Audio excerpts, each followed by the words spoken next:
Lotus reality and agro farming వారు premium farm land projects మన పొలం ఫేజ్ 1, 2 మరియు 3 కంప్లీట్ చేసుకొని మన పొలం phase 4 Wasar village at Narayana Khed లో ఆగస్టు 15 ఇండిపెండెన్స్ డే రోజు గ్రాండ్ లాంచ్ చేయడం జరుగుతోంది. లాంచింగ్ మరియు ఇండిపెండెన్స్ డే సందర్భంగా 5 గుంటాస్ ల్యాండ్ అవుట్ రేట్ లో బుక్ చేసుకున్న వారికి 1,50,000 రూపాయల డిస్కౌంట్ తో పాటు 2 గ్రాముల గోల్డ్ ఫ్రీగా ఇస్తున్నారు. పూర్తి వివరాలకు సంప్రదించండి. దానికి అర్థం ఏంటంటే ఈవేళ పిల్లలకి తల్లిదండ్రులకి జాతకాలను బట్టి ఉంది రకరకాలుగా. ఒక్కొక్క పిల్లాడు పుడితే తల్లిదండ్రులు కలిసి వస్తుంది, ఒక్కొక్క అమ్మాయి పుడితే మేషరాశిలో పుట్టిన వాడు కొంతమంది తల్లిదండ్రులు కలిసి. అలాగే ఈ రాశుల్లో ఎంతమందికి కలిసి రాదంటే అశ్విని నక్షత్రం మేషరాశి, భరణి నక్షత్రం మేషరాశి, ఇలాగే సింహరాశి, మకర రాశి, ఇలాగా కొన్ని రాసుల వాళ్ళకి తల్లిదండ్రుల వల్ల పిల్లల వల్ల తల్లిదండ్రులకు ఇబ్బంది రాక తప్పదు. అలా అని చెప్పేసి ఆ రాశి వాడు పుట్టిన ఐశ్వర్యం కలిసి రాదా అంటే కలిసి వస్తుంది, కానీ వీళ్ళు వాళ్ళ చెప్పు చేతల్లో ఉండాలి. అలాగే ఒక జాతకుడు పుడితే తండ్రికి కొడుక్కి జాతకం విమర్శించాలి, కూతురికి తండ్రికి విమర్శించకూడదు ఎప్పుడు కూడా. ఇప్పుడు మేషరాశి జాతకుడు పుట్టాడు, భరణి నక్షత్రం అశ్విని నక్షత్రంలో పుట్టాడు, ఆ తండ్రి జాతకాన్ని కొడుకు జాతకానికి ముడిపెట్టాలి ఎప్పుడు కూడా. కూతురిది లెక్క చేయండి. ఎందుకని అక్కడ తండ్రికి బట్టి జాతకం కొడుకు చూడాలి, కొడుకు జాతకాన్ని బట్టి తండ్రికి చూసుకోవాలి. ఒకవేళ ఇంట్లో ఇబ్బందులు వస్తున్నాయి, ఎవరి వల్ల వస్తున్నాయి, కొడుకు వల్ల తండ్రికి ఇబ్బంది వస్తుందా, తండ్రి వల్ల కొడుకు ఇబ్బంది వస్తుందా అని దాంట్లో చూడవలసి వస్తే అప్పుడు తండ్రి వ్యక్తిగత జాతకాన్ని చూసుకోవాలి. ఎందుకు ఈ ఇబ్బందులు వస్తున్నాయి మా ఇంట్లో, వీడు వచ్చిన దగ్గర నుంచి నాకు ఎందుకు ఈ కష్టాలు వస్తున్నాయి అని విమర్శిస్తున్నకి తండ్రి జాతకంలో ఏదైనా ప్రాబ్లం ఉంటే కొడుక్కి ఎఫెక్ట్ ఇస్తుంది పక్కా, షూర్. అలాగే అమ్మ ఇంకా పోతే భరణి నక్షత్రం కృతికా నక్షత్రంలోకి వస్తులోకి వృషభ రాశిలోకి వస్తులోకి వృషభ రాశి వాళ్ళ పిల్లలు కూడా పుట్టిన వాళ్ళకి కొంతమంది లక్ష్మీ కటాక్షం విపరీతంగా ఉంటుంది, శుక్రుడు అధిపతి కాబట్టి. అలాగే వృషభ రాశిలో మగ పిల్లలు పుట్టినా ఆడపిల్లలు పుట్టినా కూడా ఆ ఇంటికి లక్ష్మీదేవి ఆడపిల్ల కన్నా ముందు పుడితే లెక్క ఏమిటంటే ఆ తల్లిదండ్రులు ఎంతో చక్కగా ఉంటారు, సంతానం సుఖ సౌఖ్యాలతో వర్ధిల్లుతూ ఉంటుందని అదొక శాస్త్రం. అలాగే అందులో కూడా తేడాపాడాలు జరుగుతూ ఉంటాయి. ఒకటి ఏమంటే మా పిల్లలు ఎదుగొస్తున్నారు, ఎక్కడ ఏ రకంగా చేసినా కూడా వీళ్ళ చదువు సంఖ్యలో మమ్మల్ని ఇబ్బంది పెడుతున్నారు, ఏమిటి దీనికి కారణం అంటే అక్కడ వీళ్ళ వ్యక్తిగత జాతకాలు చూసి చెప్పాలి. ఎలాగా నా కొడుకు ఎదుగొచ్చాడు, చదవడు పెంకుదానంగా రోడ్ల మీద తిరుగుతున్నాడు అంట్లోకి అక్కడ జాతకానికి వెళ్ళిపోవాలి.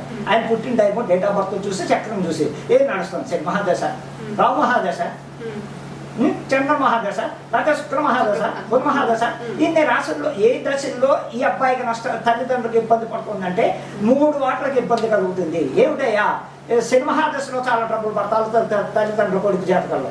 అలాగే రావు మహాదశ వస్తే ఇంకా ట్రబుల్ పడతారు. ఆ అబ్బాయికి యాక్సిడెంట్లు అవ్వచ్చు, రకరకాల ఇబ్బందులు అవ్వచ్చు, లేకపోతే వేరే అమ్మాయిలతోటైనా అమ్మాయిలతోటి ఇబ్బందులు, వీళ్ళకి ఇబ్బందులు కోరి తీసుకురావచ్చు, లవ్ అఫేర్ లో పడవచ్చు, రకరకాల ఆ దశలు అలా ఏర్పిస్తూ ఉంటాయి తల్లిదండ్రులు.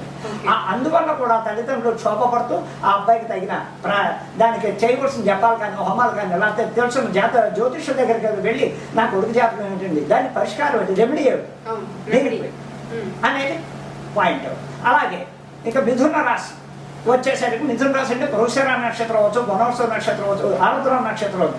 ఇందులో ఏ మిథున రాశిలో పుట్టినా సరే వాళ్ళకి పుట్టిన తల్లిదండ్రులకి ఎంతో అదృష్టం. ఆడ మగ ఎవరైనా సరే పుట్టుకలోంచి వీళ్ళు కూడా శ్రద్ధాభక్తులతో ఉంటారు, అల్లచెల్లరుగా ఉంటారు. ఎక్కడో 1000 ఇద్దరు ఉంటారు కాదని, కానీ పూర్తిగా వీళ్ళు చదువు సంధ్యల మీద ఎక్కువ చూపిస్తారు. తల్లిదండ్రులు అంటే ప్రేమాభిమానాలు చూపిస్తూ ఉంటారు. చెప్పినట్టుగా చక్కగా తల్లిదండ్రులకు అనుకూలమైన పద్ధతులు ఆడైన మొగైనా చక్కగా ఉంటారు.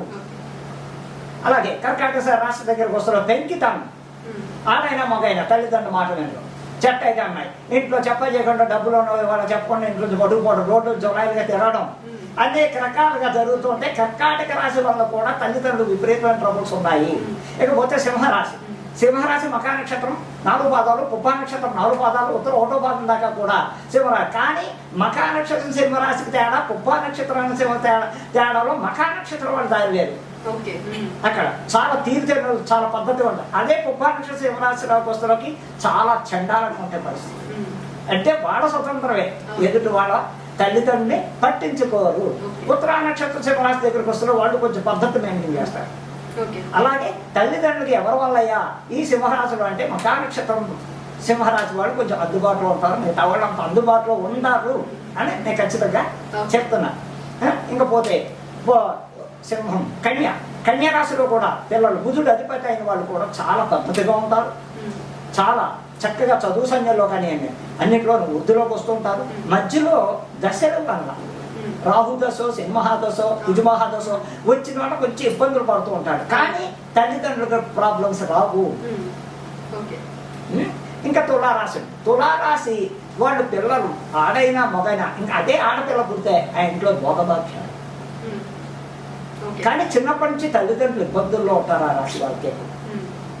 అర్థమైందమ్మా? కానీ వీళ్ళే ఆడపిల్లైన మొగరాయిన కష్టపడి తల్లిదండ్రులు ఆదుకుంటుంది, అన్నా చెల్లెళ్ళు ఆదుకుంటుంది, తమ్ముడు ఉంటే తమ్ముడిని ఆదుకుంటుంది, కష్టపడి పైకి తీసుకొస్తారు. తులారాశి వాళ్ళు ఆడపిల్ల అవుతాయి. అలాగే మగవాడైనా సరే స్వాతి నక్షత్రం తులారాశిలో పుట్టిన వాళ్ళకి రాహు అధిపతి దుర్గాదేవి, అదే విశాఖ నక్షత్రం తులారాశిలో పుట్టిన వాళ్ళకి గురువు అధిపతి. అలాగే కానీ ఏదేమైనా తులారాశి వాళ్ళకి హెల్పింగ్ ఎక్కువ ఉంటుంది, నా బంధుత్వం అనేది ఎక్కువ వాళ్ళకు ఉంటుంది వాళ్ళలో. ఇంకా పోతే అక్కడికాయ తులారాశి. వృశ్చిక రాశి వాళ్ళు స్వార్థపరులు, స్వార్థం ఎక్కువ, నాదే ఎంతసేపు, పక్కవాడు ఎలా పోతే నాకే, నేను నా పిల్లలు నా భార్య, అమ్మా నాన్న కూడా అంత పట్టించుకుని స్టేట్ ఉండదు. వృశ్చిక రాశి ఎక్కడ దాకా అనురాధ వృశ్చిక రాశి, విశాఖ వృశ్చిక రాశి, అలాగే జ్యేష్ఠ నక్షత్రం వృశ్చిక రాశి. అలాంటి వాళ్ళంతా వాళ్ళు స్వార్థమే చూసుకుంటారు. అలా అని చెప్పి వాళ్ళకి ఇద్దరు అని చెయ్యరు, కానీ పెద్ద పట్టించుకోరు. అంతసేపు ఎంత వాళ్ళ కుటుంబం నలుగురే వాళ్ళలో వాళ్ళు ఆ స్వార్థంగా ఉంటారు. ధనుస్సు రాశి చాలా పద్ధతైనగా ఉంటారు, అందులో మొండితనాలు ఉంటారు. మొండితనం ఉన్నప్పటికీ కూడా ఒకళ్ళ హాని చెయ్యరు, ఉపకారస్తులే కానీ అపకారం చేయరు. ఎందుకని గురువు అధిపతి ఉన్నవాళ్ళు, బుధుడు అధిపతి ఉన్నవాళ్ళు, శుక్రుడు అధిపతి ఉన్నవాళ్ళు ఎదుటి వాళ్ళు మేలు కోరుకుంటారు. ఫస్ట్ వాడికి జేబులో రూపాయిందా లేదా, అయ్యో వాడికి అన్నం తిన్నాడా లేదా అని ఆలోచిస్తాడే కానీ వాడు స్వార్థం కోరుకోదు. ఇలాగుంటుంది ఏమా. ఇంకా పోతే తల్లిదండ్రులకి వీళ్ళు కూడా బాగా ఉపయోగపడతారు, తల్లిదండ్రులకి ఉపయోగపడతారు. అలాంటి అదేంటండి మాకు తెలిసిన వాళ్ళు చాలా మంది ధనుసు రాశి వాళ్ళు వాళ్ళ అమ్మని ఇబ్బందులు పెడుతున్నారు, నేను ఎంతో మందిని చూసేవాళ్ళు అంటే అనొచ్చు, కాదని నేను దానికి అక్కడ పాపం పిల్లాడికో తల్లిదండ్రులకో దశలోనో ఎందులోనో ప్రాబ్లం వచ్చినప్పుడు అప్పుడు తప్పకుండా ప్రాబ్లం అనేది వచ్చి తీరుతుంది. అలాగే ఇంకా మకర రాశి అధిపతి శని, వాళ్ళు ఎలా ఉంటారంటే మొండి, జగమొండి, వాళ్ళే కానీ శ్రవణ నక్షత్రం మకర రాశి, ధనిష్ట నక్షత్రం మకర రాశి, వీళ్ళంతా పూర్వాషాఢం ఉత్తరాషాఢ నక్షత్రం మకర రాశి వాళ్ళు వీళ్ళంతా ఎలా ఉంటారంటే మొండి జగముంది. వాళ్ళ చూస్తేనే అమ్మ చెప్పింది నాన్న చెప్పారు ఇంక వినరు వాళ్ళు అనుకోవడం అయిపోవాలి. అక్కడ ఏదైనా వీళ్ళ తప్పు చేసి కూడా వాళ్ళ అమ్మ మీద నాన్న మీద అడుగుతారు, నీ వాళ్ళే మాకు ఇవి వచ్చింది నేనేం తప్పు చేశానని అంటారే కానీ వాళ్ళు నిజగొప్పుకోరు. అలాగే కుంభరాశి, శతభిషం కుంభరాశి, ఉత్తరాభద్ర కుంభరాశి. ఇందులో కూడా శతభిషం కుంభరాశి వాళ్ళు కూడా మ్యాక్సిమం తల్లిదండ్రులకు ఉపయోగపడే వాళ్ళు చాలా మంది ఉన్నారు, నోరెత్తకుండా ఉన్న వాళ్ళు ఉన్నారు. కొంచెం ఇదిగా కానీ సెటిల్మెంట్లో నెంబర్ 1 స్థానంలో ఉంటారు. శని నడుస్తున్నా, రాహు నడుస్తున్నా పొజిషన్లో బాగుంటారు, వ్యక్తిగతంగా ఆలోచిస్తే పొజిషన్లో బాగుంటారు. అలాగే ఇంకా మీనరాశి దగ్గరకు వస్తున్నారు, చాలా మెత్తగా ఉంటారు, అతి తెలుగుగా దెబ్బ కొడతారు. అంతలో మంచిగా ఉంటారు, తెలివిగా ఉంటారు, ఎక్కువ ఎవరితోటి మాట్లాడరు, సైలెంట్గా ఉంటారు, వాళ్ళు చేసుకోవాలి వాళ్ళు చేస్తారు. ఇంటికి వస్తారు ఏం జరిగిందో దగ్గర నవ్వుతూ ఉంటారు, మనం ఏదో అనుకుంటున్నాం ఇంట్లో పెడుతులకు వేరే విధంగా.